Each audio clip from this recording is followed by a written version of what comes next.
Hello guys, the popular smartphone brand presents its new smartphone, the CUBOT P60 model with basic features and extremely low price.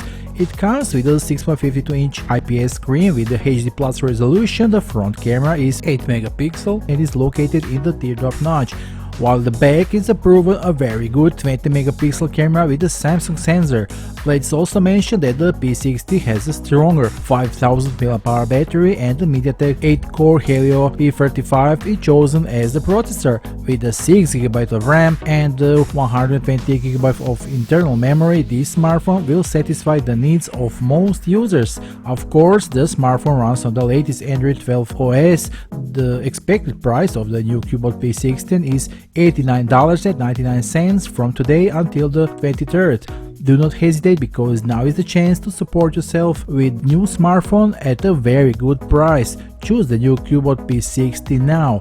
In the official sales links below this video, let's not forget how CUBOT is giving away even 10 units of CUBOT P60 for the 10 fastest of you. Click to enter. The more entries you get, the more chance you have to win in this giveaway. Good luck to everyone, and I'll see you soon in the new video. Bye.